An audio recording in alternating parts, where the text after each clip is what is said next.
Bueno, pues el día de hoy continuamos con el segundo tema del curso. Va a ser hessiana y puntos críticos. Usualmente definen como hessiana a una matriz. Esa matriz es esta que aquí aparece. Noten, por favor, que son segundas derivadas los elementos de esta matriz y que su rango es de 1 a n y de 1 a n. Es una matriz cuadrada. La matriz hessiana es un procedimiento largo pero no complicado. Si bien es laborioso y hay que tener mucho cuidado al operarla, o sea, al resolverla, dado que por todos los elementos a considerar fácilmente se puede cometer un error. La matriz hessiana sirve para para calificar los puntos críticos de la función de tal forma que podamos saber si ese punto crítico, que es un punto en el dominio de definición de la función, es un punto de máximo, un punto de mínimo o es un punto de inflexión de la función. Entonces, como ven, este es un tema pues fundamental en cálculo 3, porque ya que hemos introducido en su momento funciones de R2 en R y funciones de R3 en R, aunque no las hemos graficado, pero también hemos visto de sesgo funciones de R3 en R, pues hemos iniciado calificando geométrica y analíticamente dónde vive el dominio de definición de la función, la imagen de definición de la función. Hemos separado la gráfica de la función misma como regla clara de operación, y profundizando en este tema de este tipo de funciones, ahora vamos a dar el paso a dos conceptos. Uno, vamos a aprender a determinar los puntos críticos de la función y también a calificarlos de tal forma que podamos determinar si son puntos de máximo, de mínimo o puntos de inflexión. Bueno, como dije, es un procedimiento largo. Voy a definir primero lo que es un punto crítico. Un punto crítico es un elemento que pertenece al dominio de la función. Y la matriz hessiana opera sobre una familia de funciones que va de Rn a R. Este punto crítico que viene en el dominio de definición de la función es aquel que cumple con que el gradiente de la función es igual al vector 0, no al valor 0, no al punto 0, sino al vector 0. ¿Esto qué significa? Olvidé mi borrador. Bueno, después lo cortas, esa parte. Gracias. Continúo. Bien, esto lo que significa es que si yo tengo como ejemplo la función de R2 en R, x cuadrada más y cuadrada, esto es una función de R2 a R, quiere decir que su gradiente tiene como dimensión 1 por 2, esto es la parcial de la función con respecto a x y la parcial de la función con respecto a y. Nótese la coma. Bueno, quiere decir que el gradiente de la función es igual a 2x, 2y. Déjenme recuperar la función aquí arriba, simplemente para que todos estemos claros de que lo que acabamos de hacer es obtener el gradiente de x cuadrada más y cuadrada. Bien, entonces ahora es que lo igualo con el vector 0, 0, 0. Esto quiere decir que esto va a variar, porque en este caso cuando yo escribo aquí esto, significa que voy a resolver un sistema de dos ecuaciones donde 2x es igual a 0 y 2y es igual a 0. Bien, eso va a producir un único punto crítico, que es el 0, 0, como solución de esta función. Voy a hacer una extensión de esta. Vamos a resolver para la función x, y, z igual a x, y, z. Esta es una función de R3 en R. su gradiente entonces es de 1 por 3, que es la parcial de la función con respecto a x, con respecto a y y con respecto a z. Y la igualo con el vector 0. En este caso es este. Esto quiere decir que yo encuentro la parcial de esta función con respecto a x y la igualo con el 0, lo hago también con respecto a y, con respecto a z, y lo igualo con 0, y entonces estoy induciendo un sistema de ecuaciones que tengo que resolver de manera para una x, y y z únicas. Bien, vamos a utilizar el caso de esta función para ejemplificar, del cual ya sabemos que nada más tiene un único punto crítico, para ejemplificar el procedimiento de la matriz hessiana. Para esto voy a continuar con el procedimiento, la narrativa del procedimiento de la matriz. Noten por favor lo que coloco en esta parte. Tengo que inducir, o sea, la matriz hessiana induce una sucesión de determinantes. Y ustedes se preguntarán cuáles determinantes si de entrada el objeto algebraico que tengo aquí es una matriz. Bien, lo que se hace es que se construye un conjunto de determinantes que son de 1 por 1, de 2 por 2, de n por n, de la siguiente forma. Trazo una diagonal y entonces extraigo de aquí un determinante, que es el determinante que tiene un solo elemento, es el determinante de 1 por 1. Ese resulta ser el primer elemento de la sucesión, de 1 por 1. Regreso y ahora veo la matriz y me muevo en la diagonal, y ahora aquí tengo en la esquina superior izquierda un segundo determinante que formar. Noten cómo este elemento está contenido en el segundo determinante y es un determinante de 2 por 2. Si yo lo que quisiera es calificar los puntos críticos para esta función, que en este caso ya determinamos que solamente hay uno, entonces yo pararía ahí mi procedimiento de creación de determinantes, porque solamente tendría un determinante de 1 por 1 y uno de 2 por 2, porque pues es una función de R2 a R, no tengo más elementos. Bien, una vez que yo determine esos determinantes, el H1 y el H2 para este caso, tengo que evaluar cada uno en el punto crítico, que es el 0,0. Resolver el determinante, y lo único que me interesa de él es calificar el valor que tiene. Esto es, si es positivo la sucesión que voy a generar. Supongamos que esto al resolverlo me dio un 2, entonces ese 2 es positivo. Si el segundo me da 2, pues resulta ser que es positivo.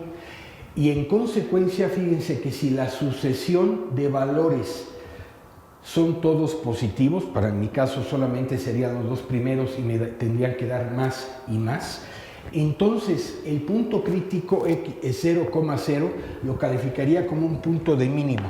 Es muy importante que observen esto. Resulta ser el punto mínimo, porque si no, de manera natural uno supondría que el procedimiento, si la sucesión de determinantes es positivo, uno esperaría que el punto crítico fuera un máximo. No, no es así. Es un valor de mínimo. O sea, es donde la función adquiere un mínimo.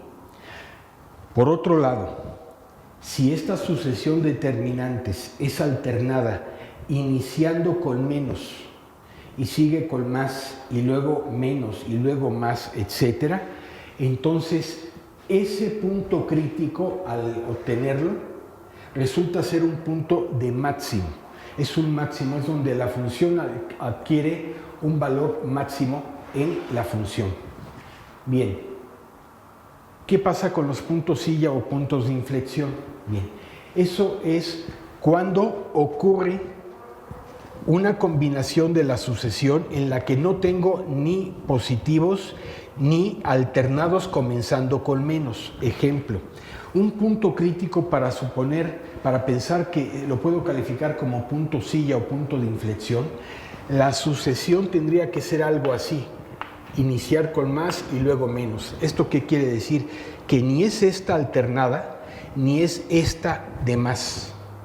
Pero también puedo decir que resulta ser un punto silla, un punto de inflexión, si lo que obtengo es esto.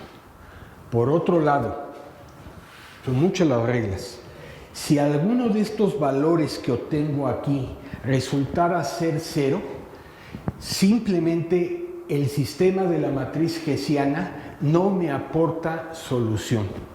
No es que hayamos hecho mal las cosas, es simplemente que el procedimiento de matriz hessiana, bueno, pues hasta aquí llegó, no me permite resolverlo.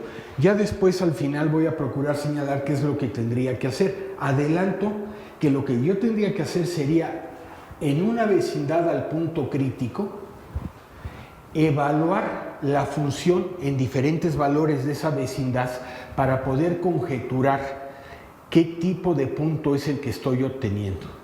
Es un trabajo laborioso, por eso es que el primer recurso para calificar un punto crítico, si es máximo, mínimo, punto silla, es el procedimiento de la matriz hessiana. Siempre será, desde el punto de vista práctico, seguir y aplicar el procedimiento de la matriz hessiana que hacer una inspección en una vecindad a un punto. Bien, voy a decir algo más. Voy a alterar esta función. La voy a hacer de R3 en R, de esta forma. Ahora sí tengo una función de R3 a R, y eso me va a llevar a un conjunto de puntos críticos de la forma alfa 1, alfa 2, alfa 3, porque sí tienen que ser elementos del dominio de definición de la función. Bien, en un caso de este estilo, cuando tengo una función de este estilo, el número de determinantes en mi sucesión van a ser 3.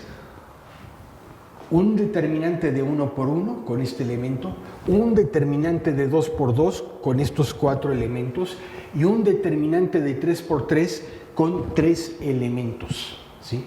Bien, ya dicho esa parte, voy a concentrarme en la función original para resolverla, y antes de ello déjenme señalar de qué forma son estas segundas derivadas. Centrémonos en este primer elemento.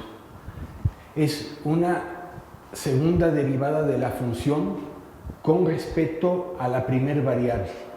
Si es una función como esta, x, y, sería la segunda derivada de f con respecto a x 2 veces. Vean el siguiente elemento. Vean cómo la primera diferencial es x1 porque estoy en el renglón 1. Observen este segundo, estoy en el renglón 2, aquí aparece el 2 y sigue. Y el último renglón sería el renglón n. La primer variable, el primer diferencial, sería el que me dicta los renglones. Por otro lado, la segunda variable de cada segunda derivada me está indicando la columna. En este caso vean que aquí dice x1, x1, x1, porque corresponde a la primera columna. x2 para la segunda columna y xn para la n-ava columna. Esta matriz puede crecer y puede crecer pues de manera acelerada dependiendo del tipo de función que tengo. Esa matriz pues se vuelve, por así decirlo, una pesadilla para resolverlo si es que yo teóricamente tuviera una función de Rn en R. Bien, vamos a resolver con la matriz hessiana, con este procedimiento, esta función. Antes de eso voy a graficarla porque ya todos la conocemos y podemos adivinar algunas cosas acerca de ella. Se trata de un paraboloide que abre hacia arriba. Aquí está. Y entonces, si yo determino los puntos críticos, a continuación lo voy a hacer. el gradiente de esta función es la parcial de f con respecto a x y la parcial de f con respecto a y. Recordemos que el gradiente de una función no es más que la matriz de derivadas expuesta como un vector, por eso la coma. Y por eso también en la matriz de derivadas no figura la coma, pero en el gradiente sí aparece. Y entonces esta la igualo al vector 0 en R2 y ahora calculo las parciales. Esas parciales son 2x y 2y igual al 0, 0, lo cual me induce un sistema de dos ecuaciones de aquí que x, y es 0, de aquí que el punto crítico xy no es más que el 0, 0, o en forma abreviada, ese punto crítico es el 0, 0. Al resolver el sistema solo apareció un punto crítico, que es este. ¿Quién es ese punto en la gráfica de la función? Este punto. Este punto, que además está en el dominio de definición de la función, es donde toca un punto de mínimo la gráfica. Entonces yo ya estoy advertido, ojalá todas las gráficas fueran de este estilo, estoy advertido que el punto 0, que el origen, resulta ser un punto de mínimo en la gráfica de la función. Ahora analíticamente vamos a determinarlo. Retiro esto por falta de espacio y vamos a obtener esos determinantes. El primero, el H1, es el determinante de esta parcial.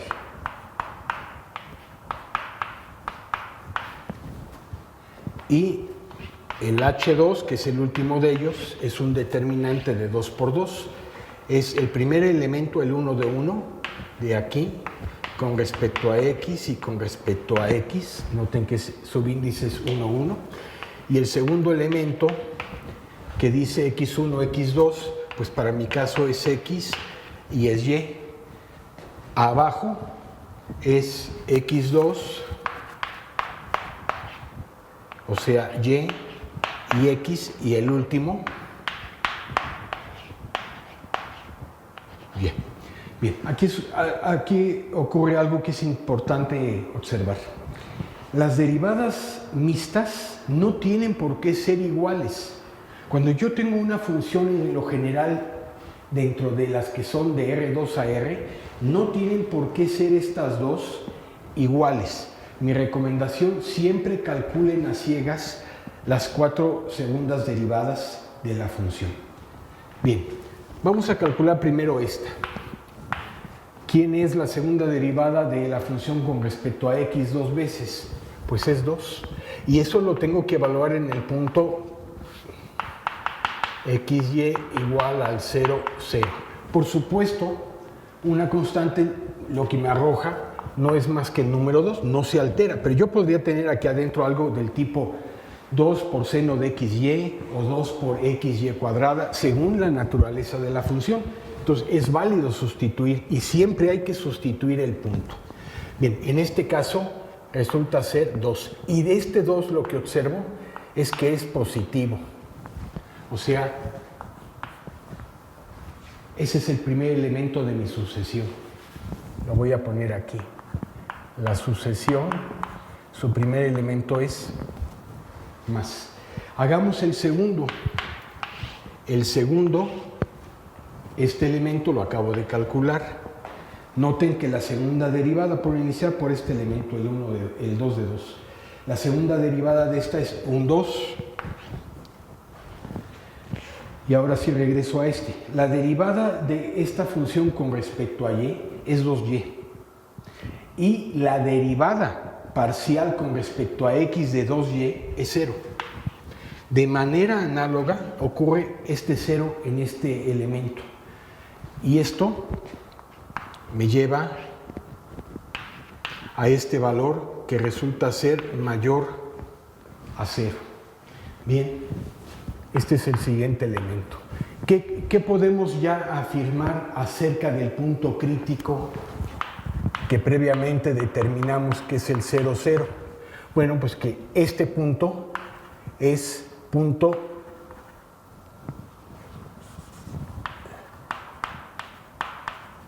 de mínimo. Es donde la función alcanza un mínimo. Bien. Bueno,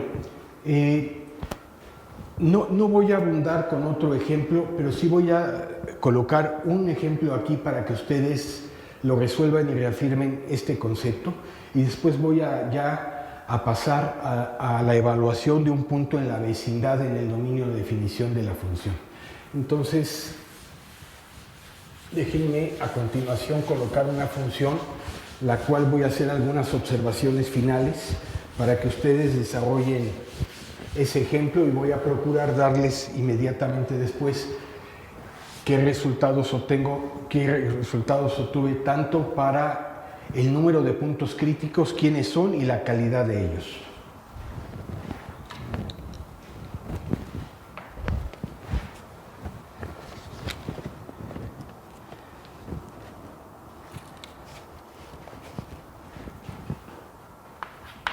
Mi recomendación es que resuelvan este ejercicio. Es una función de R3 en R.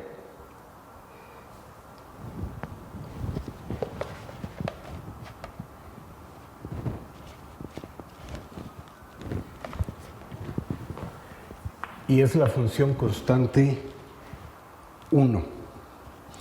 Y uno más. Vale la pena colocar dos ejercicios de estos, porque es un procedimiento largo y hay que tener mucho cuidado en la solución. Este es x cúbica más 3x cuadrada menos 9x más y cúbica menos 12y. Para este ejercicio, en principio, primero déjenme revisar que lo que he puesto es correcto. X cúbica más 3x cuadrada menos 9x más y cúbica menos 12y. Para este, el número de puntos críticos, abreviado puntos críticos que obtuve, son el 1, 2, el 1 menos 2, menos 3, 2 y el menos 3, menos 2. Se van a dar cuenta que esto ocurre cuando quiere uno resolver el sistema. Bien, en el caso del primero,